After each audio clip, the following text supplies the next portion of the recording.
الحمد لله وكفى وسلام على عباده الذين اصطفى وعلى آله المجتبى وصحابه الأتقياء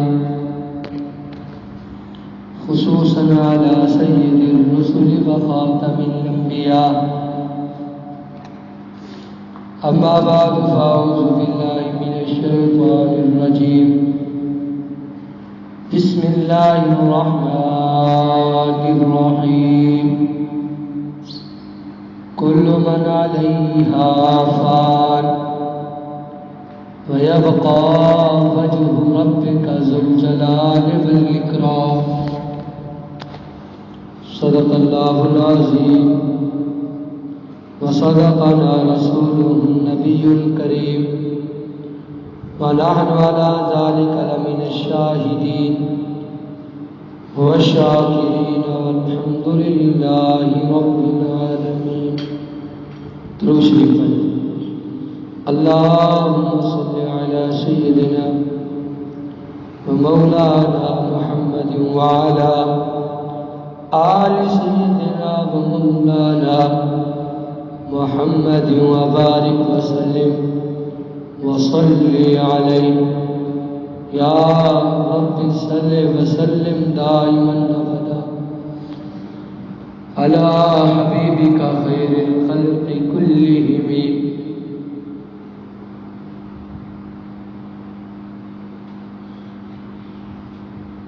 ایک آدمی نے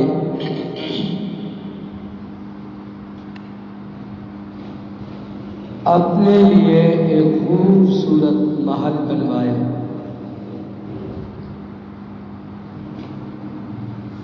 دوستوں نے مشورہ دیا کہ تم اس کے لیے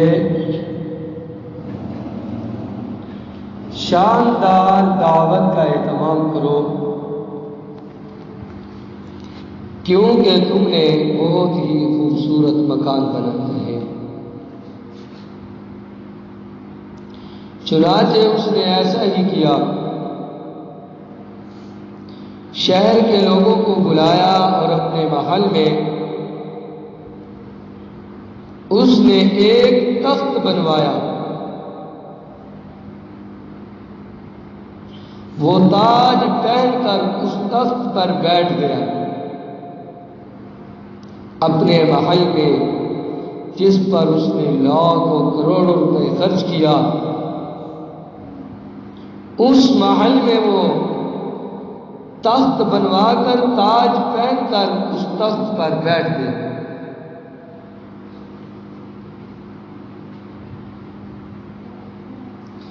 اتنے میں دروازے پر دستک ہوئی.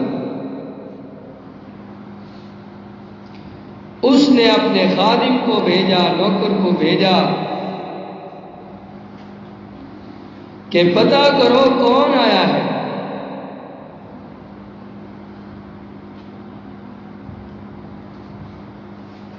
جب خادم نے دروازہ کھول کر دیکھا تو اسے ایک بوڑھا سا آدمی نظر آیا اور اس نے اس سے کہا، اس بوڑھے آدمی نے اس خادم کو کہا کہ جاؤ اپنے مالک کو بتا دو کہ ملک الموت آئے ہیں. یہ حیران پریشان بھاگا، واپس آیا اور آ کر کہا کہ ملک الموت آئے ہیں اور دروازہ کھٹکھٹا رہے ہیں. اب وہ تو تخت پر بیٹھا تھا، اس نے بہت بڑا محل بنایا تھا، اس نے تو خوبصورت تاج پہنا ہوا تھا، نوکر چاکر اس کے کام کر رہے تھے. تو جب اس نے سنا کہ ملک الموت آئے ہیں اور دروازہ کھٹکھٹا رہی ہیں تو اس کے تو پسینے چھوٹ گئے. اس نے خادم سے کہا کہ اسے وہیں سے کوئی بہانہ کر کے روانہ کر دو، کوئی بہانہ بنا کر اس کو فارغ کر دو، یہاں سے اس کو بھیج دو۔ بڑا قابل غور واقعہ ہے، توجہ سے سننا۔ ابھی یہ بات کر ہی رہا تھا، کیا دیکھتا ہے کہ وہ بوڑھا قریب پہنچ چکا ہے۔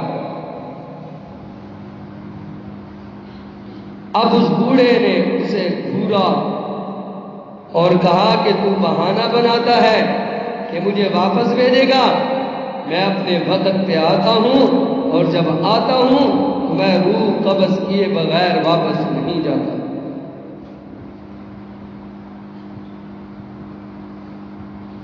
کیونکہ مجھے اللہ کا حکم ہوتا ہے کہ میں اپنے وقت پر آیا کرتا ہوں۔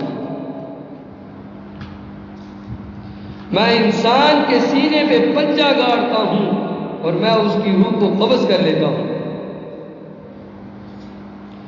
اور جب اس کی روح کو قبض کرتا ہوں تو باقی رونا شروع کر دیتے ہیں۔ ایسی ہے نا کہ جب ہمارے گھر میں موت ہو جائے، جیسے ہی روح نکلی سب رونا شروع کر دیتے ہیں، بیٹے بھی رو رہے ہیں، بیٹیاں بھی رو رہی ہیں، گھر والے رو رہے ہیں۔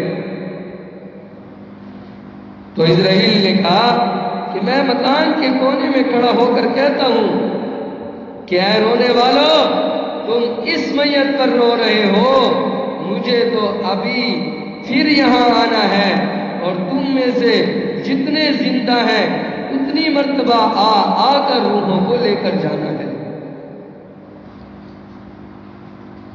اگر وہ آواز رونے والے سن لیں تو رونا چھوڑ دیں اور انہیں اپنی اپنی فکر لگتی ہے۔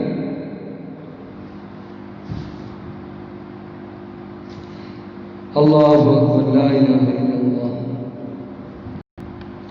آج کا انسان کہتا ہے میری بیوی، میرے بچے، میرا مکان، میری دکان، میری تجارت، میرا فلاں، اور کل کو پتہ چلے گا کہ میرا تو کچھ بھی نہیں تھا، یہ تو ادھار کا مال تھا، اور پروردگار نے کچھ عرصہ دے کر مجھ سے واپس لے لیا۔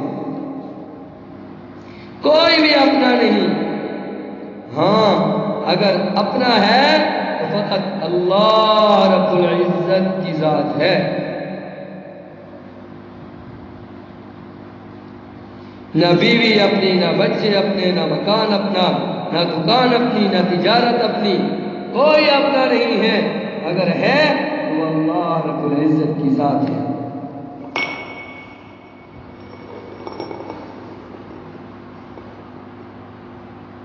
وہ ایسی ذات ہے جو انسان کے ساتھ بغیر کسی مطلب کے محبت کرنے والی ہے۔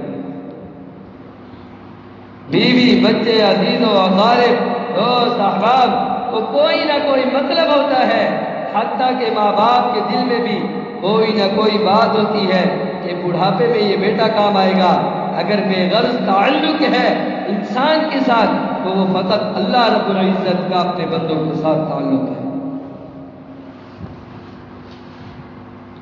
اس لیے بندے کو چاہیے کہ وہ بھی اپنے مولا سے دل لگائے، اپنے اللہ کو منائے، کیونکہ پروردگار کے پاس جانا ہے اور وہاں جا کر حاضری دینی ہے، وہاں جا کر حساب دینا ہے۔ اللہ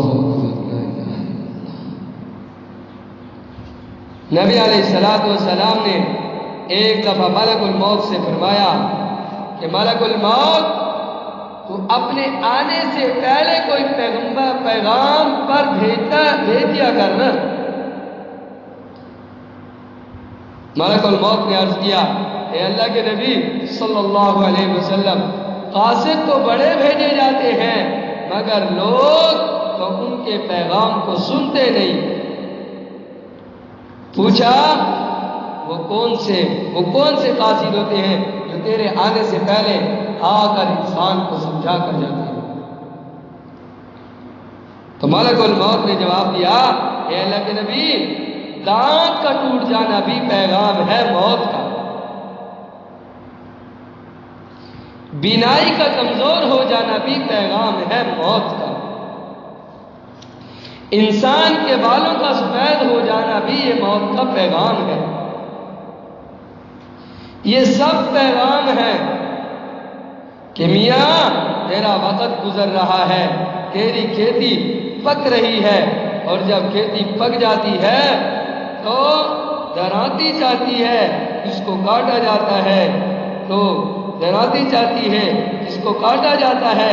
جب یہ کھیتی پک جاتی ہے تو اللہ تعالیٰ اس کھیتی کو بھی کاٹ لیتے ہیں۔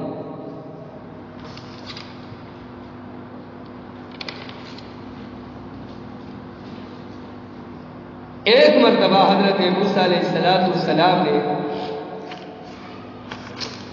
اللہ رب العزت سے پوچھا، اے اللہ، آپ لوگوں کو پیدا کر کے مارتے کیوں ہیں؟ توجہ سے سننا، اللہ رب العزت نے ارشاد فرمایا، زمین میں کھیتی کرو۔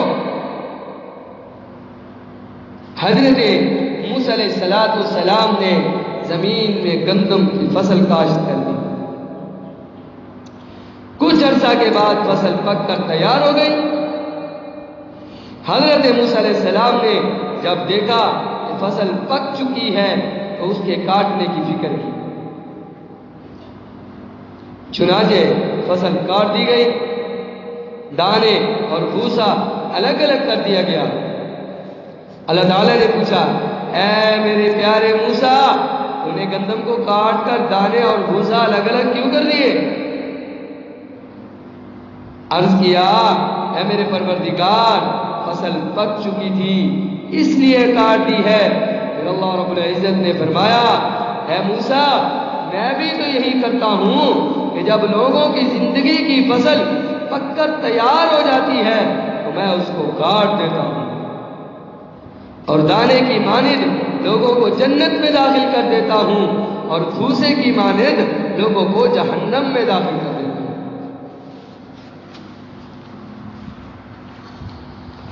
اللہ، دنیا کا غم بھی عارضی، دنیا کی خوشیاں بھی عارضی۔ آج آپ اپنے ارد گرد نظر دوڑا کر دیکھیں، حالات پوچھ کر دیکھیں، تو آپ کو ہر انسان کسی نہ کسی درجے میں پریشان نظر آئے گا۔ کوئی کاروبار کی وجہ سے پریشان، کوئی اپنی صحت کی وجہ سے پریشان، کوئی اولاد کی وجہ سے پریشان، کوئی نوکری کی وجہ سے پریشان، کوئی مکان کی وجہ سے پریشان، کوئی میاں بیوی کے جھگڑوں سے پریشان، کوئی اپنی اولاد کے سسرال کی وجہ سے پریشان، کوئی پڑوسیوں کی وجہ سے پریشان، کوئی اپنے رشتہ داروں کی وجہ سے پریشان۔ آخر ایسا کیوں ہے؟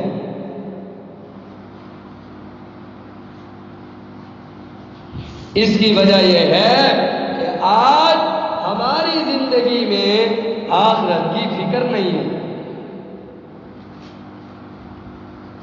جس کی وجہ سے پریشانیاں موسلادھار بارش کی طرح آ رہی ہیں۔ درین دنیا کسے بے غم نباشد، اگر باشد بنی آدم نباشد۔ اس دنیا میں کوئی بھی بے غم نہیں، اگر کوئی ہے وہ پھر بنی آدم نہیں۔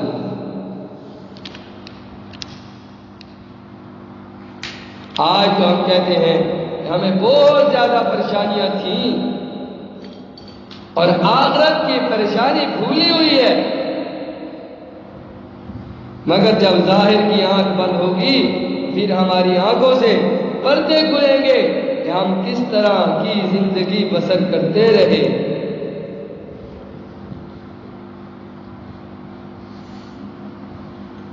یاد رکھیں کہ موت کے وقت شیطان مردہ ماں باپ یا دوست کی شکل میں آ کر انسان کو بددین ہونے کی دعوت دیتا ہے۔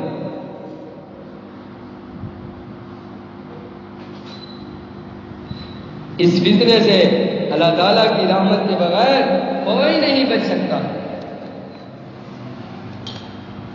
حضرت کعب احبار رضی اللہ تعالی عنہ فرمایا کرتے تھے کہ جس شخص نے موت کو پہچان لیا اس پر دنیا کی مصیبتیں اور فکریں آسان ہو گئی۔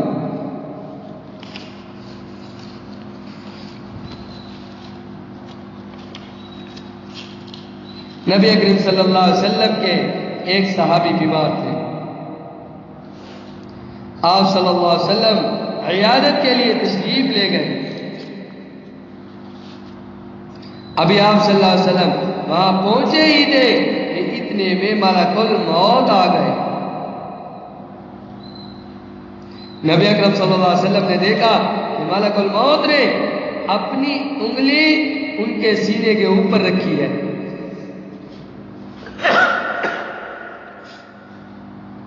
اور اس صحابی کی روح قبض کی۔ آپ صلی اللہ علیہ وسلم نے ملک الموت سے فرمایا کہ ذرا آسانی کرنا۔ ملک الموت نے عرض کیا اے اللہ کے محبوب صلی اللہ علیہ وسلم، مجھے اللہ رب العزت نے پہلے ہی حکم فرما دیا ہے کہ میرے محبوب کے ہر صحابی کی روح کو تو نے آسانی کے ساتھ قبض کرنا ہے، اس لیے میں نے ایک انگلی سے آپ صلی اللہ علیہ وسلم کے اس غلام کی روح قبض کی ہے۔ اگر کسی اور کی روح قبض کرنی ہو تو میں اس کے سینے کے اندر پنجہ گاڑ دیتا ہوں۔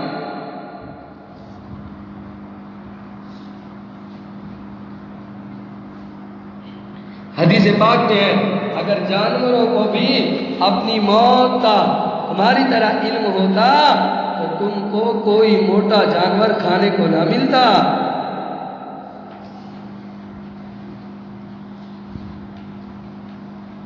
میری بہنوں غور کیجیے، اگر کسی کی انگلی کٹے تو کتنا درد ہوتا ہے۔ کس لیے؟ اس لیے کہ جو انگلی کٹ گئی اس حصے میں سے روح نکل کر باقیہ جسم میں سمٹ گئی۔ اب اگر اس انگلی میں روح نکلنے کی اتنی تکلیف ہوتی ہے تو جب پورے جسم سے روح نکل رہی ہوتی ہے تو اس وقت تکلیف کا کیا عالم ہوتا ہوگا۔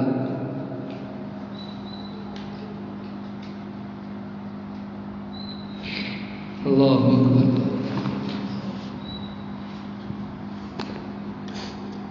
ایک مثال دے کر سمجھایا گیا، اگر کانٹوں والی ایک ٹہنی انسان کے جسم میں داخل کر دے اور یکدم اس کو کھینچ لیں تو جیسے پورے جسم میں کانٹے چبھتے ہیں اور اس کی تکلیف محسوس ہوتی ہے، اسی طرح موت کے وقت انسان کو تکلیف محسوس ہوتی ہے۔ دوسری مثال دے کر فرمایا کہ موت کے وقت انسان کو اس قدر تکلیف محسوس ہوتی ہے جیسے زندہ بکری کی کھال کھینچی جا رہی ہو۔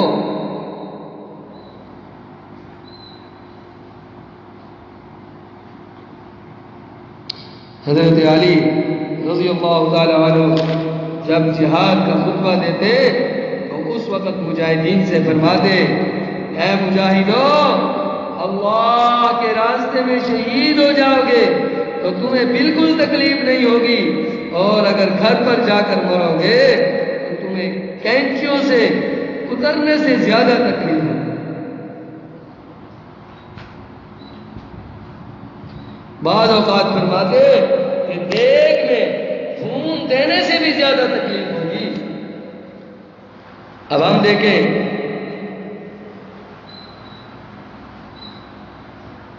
اس لیے فرمایا گیا کہ مردوں کو برا نہ کہو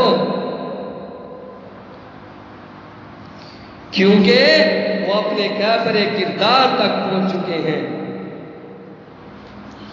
اس سے معلوم یہ ہوا کہ موت کی تکلیف بہت زیادہ ہوتی ہے۔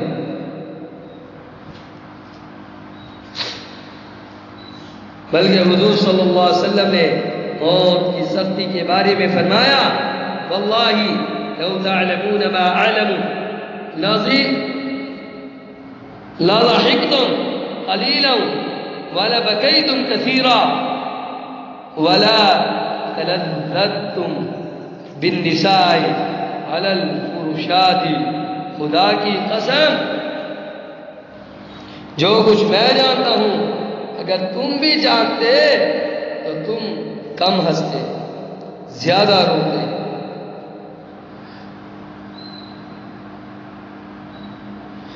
اور کبھی بھی تم اپنی لذتوں کو پورا نہ کر پاتے.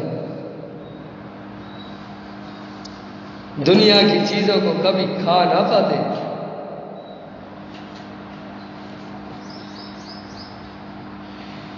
اللہ اکبر. موت کی بہت سختی ہے، موت کی بہت سختی ہے. حضرت سفیان ثوری رحمۃ اللہ علیہ فرماتے ہیں کہ جب ملک الموت دل کی رگ کو چھوتے ہیں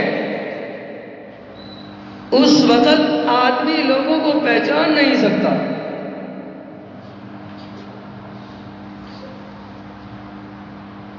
زبان بند ہو جاتی ہے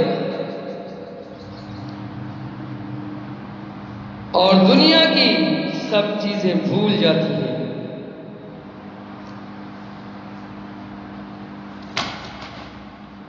اس وقت اتنی شدید تکلیف ہوتی ہے کہ اگر اس وقت موت کا نشہ سوار نہ ہو تو قریب بیٹھنے والوں پر تلوار چلانے لگ جائے. مرنے والا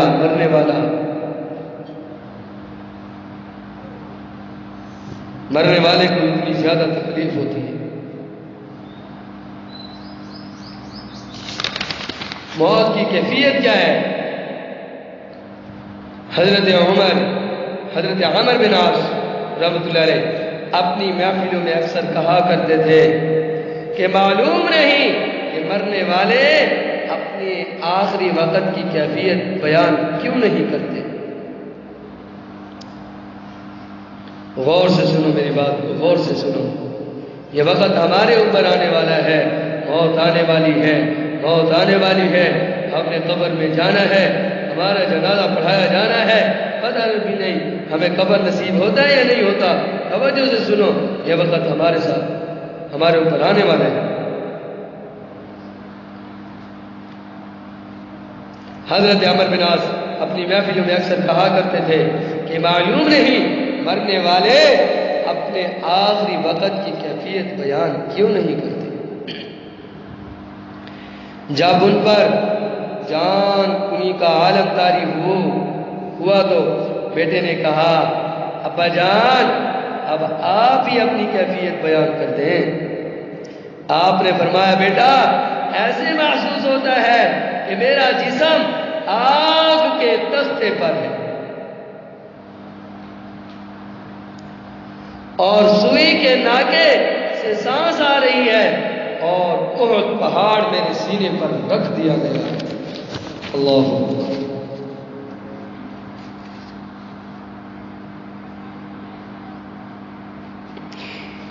اللہ. ایک روایت میں آتا ہے کہ ملک الموت نمازوں کے وقت میں آدمیوں پر نظر رکھتے ہیں. غور سے سننا، بڑا عجیب بات ہے. ایک روایت میں آتا ہے کہ ملک الموت نمازوں کے وقت میں عورت ہو یا مرد ان پر نظر رکھتے ہیں.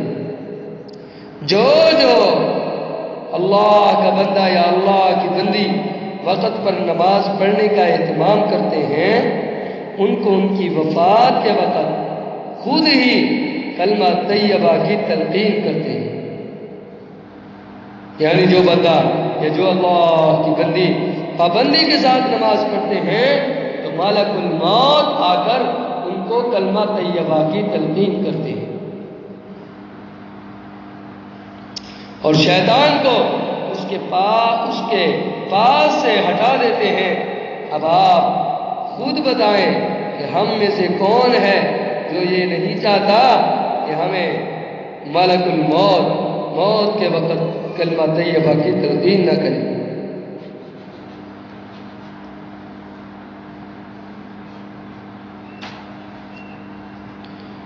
اللہ موت کی فکر کریں، موت کی فکر کریں، آخر مرنا ہے، یہ دنیا چھوڑنی ہے، یہ گھر، یہ بال بچے، یہ جائیداد، یہ سامان، یہ مکان، یہ سب ہم نے چھوڑنا ہے، آخر مرنا ہے، مرنا ہے۔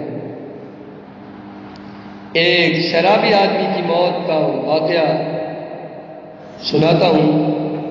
جو لوگ اپنے بدعمالیوں سے اللہ رب العزت کو ناراض کر لیتے ہیں نا، اور وہ پوری زندگی اللہ کی نافرمانیوں میں دھت رہتے ہیں، ان کی موت بھی اسی حال میں آتی ہے۔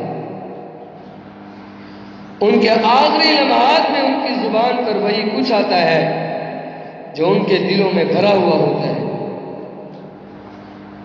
یہ بصرہ ایک شہر ہے۔ بصرہ میں ایک بزرگ تھے، وہ کہتے ہیں کہ ایک شخص مرنے لگا تو لوگ اس کو کلمہ طیبہ کی تلقین کرنے لگے، لیکن اس کی زبان سے نکل رہا تھا کہ شراب کا گلاس تو مجھے بھی پلا، شراب کا گلاس تو بھی پی مجھے بھی پلا، تو بھی پی مجھے بھی پلا، استغفر اللہ استغفر اللہ۔ اب آپ بتائیں، جب مرنے والے کی زبان سے یہ الفاظ نکلیں تو کیا یہ ہمارے لیے عبرت کا مقام نہیں ہے؟ لوگ اسے کلمہ پڑھا رہے ہیں کہ لا الہ الا اللہ، لا الہ الا اللہ محمد رسول اللہ، کلمہ پڑھ لیں، لیکن اس کی زبان سے نکل رہا ہے کہ ایک شراب کا گلاس تو بھی پی، ایک مجھے پلا۔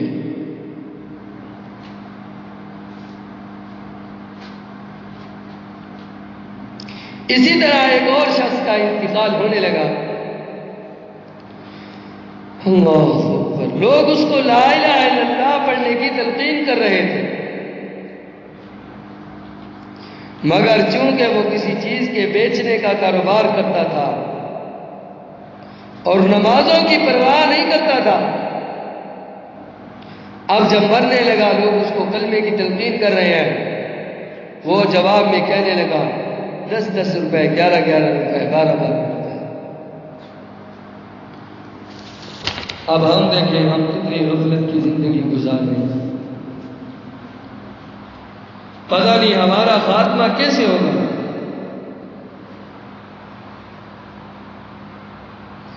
ہمارا موت کے وقت کیا حال ہوگا، کوئی نہیں۔ اس لیے نماز کی پابندی کیا کریں،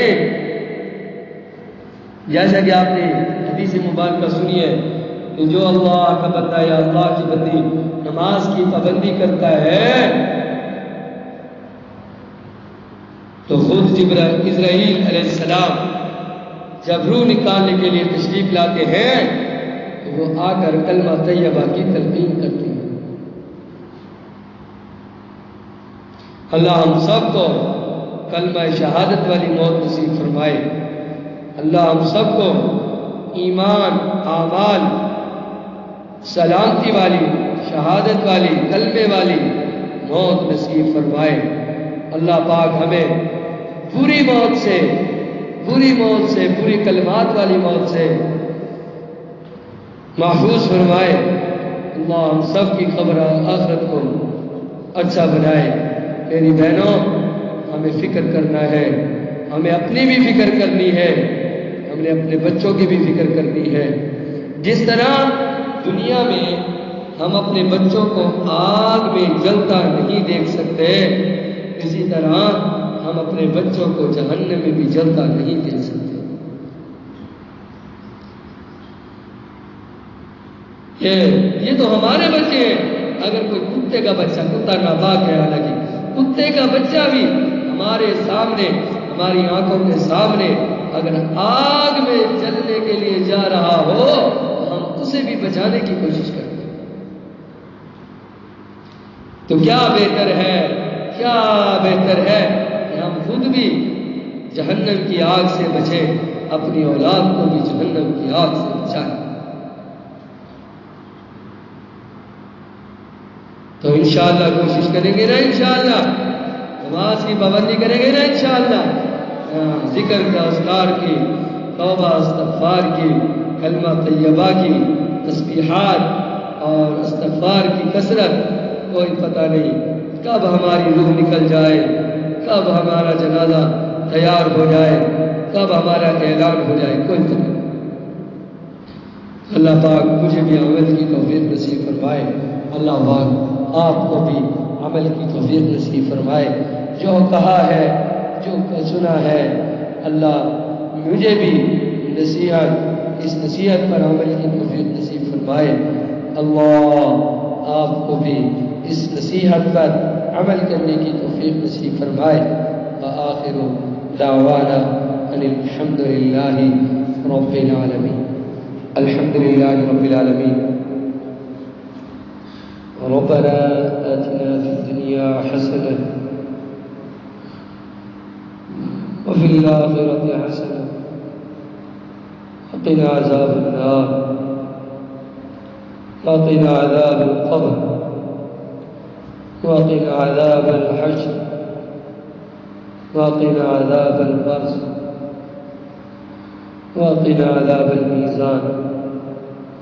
یا اللہ، ہم کمزور ہیں، ہم لاچار ہیں، ہم گناہگار ہیں، ہم خطا کار اور سیاکار اور بدکار ہیں۔ میرا اللہ، تو ہمارے حال پر رحم فرما، ہمیں آخرت کی تیاری کی توفیق نصیب فرما۔ یا اللہ، ہمیں اپنا فرما بردار بنا، اپنی نافرمانیوں سے بچنے کی توفیق نصیب فرما۔ یا اللہ، یا اللہ، موت کی سختی بہت تکلیف دہ چیز ہے۔ یا اللہ، ہمیں سلامتی والی موت نصیب فرما۔ اللہ، ہمیں کلمے والی موت نصیب فرما۔ یا اللہ، ہم کمزور ہیں، ہم بیمار ہیں، ہم روحانی جسمانی بیمار ہیں، ہم پریشان حال ہیں۔ یا اللہ، تو مہربان ہے، یا اللہ تو رحم کرنے والا ہے، یا اللہ تو مہربانی کرنے والا ہے۔ یا اللہ تو ہمیں معاف فرما دے، یا اللہ تو ہمیں معاف فرما دے۔ یا اللہ، گناہگار صحیح، خطا کار صحیح، بدکار صحیح، تیرے پاک پیغمبر کے امتی ہیں۔ یا اللہ تو ہمیں معاف فرما دے، قبر کے عذاب سے محفوظ فرمانا، جہنم کے عذاب سے بچانا۔ یا اللہ، ہم کمزور ہیں، ایمانی طور پر بھی کمزور ہیں۔ یا اللہ، ہم جسمانی طور پر بھی کمزور ہیں۔ یا اللہ، تو مہربانی کا معاملہ فرما۔ یا اللہ، ہمارے جتنے بچے یہاں پڑھنے آتے ہیں، یا اللہ ہم تیری رضا کے لیے پڑھا رہے ہیں، تو ہمارے ساتھ راضی ہو جا، ان بچوں کو کامیاب فرما، کامران فرما۔ یا اللہ، ان بچوں کو دین کا داعی بنا، اسلام کا مبلغ مجاہد سپاہی بنا۔ یا اللہ، ان بچوں کو کامیاب فرما، دنیا میں بھی کامیاب فرما، آخرت میں بھی کامیاب فرما۔ یا اللہ، ہمارے گھروں سے بیماریوں کو، دکھ کو، تکلیف کو، پریشانی کو ختم فرما، مصیبت کو ختم فرما۔ یا اللہ، ہماری جتنی زندگی باقی ہے، ہمیں نیک اعمال کرنے کی توفیق عطا فرما، برے اعمال سے میرا اللہ ہمیں بچنے کی توفیق نصیب فرما، ہمیں بچنے کی توفیق نصیب فرما۔ یا اللہ، یا اللہ، تو مہربانی کرنا۔ جتنے مسلمان دنیا سے رخصت ہوئے، یا اللہ ان کو یا اللہ جنت الفردوس نصیب فرما، یا اللہ ان کو جنت الفردوس نصیب فرما۔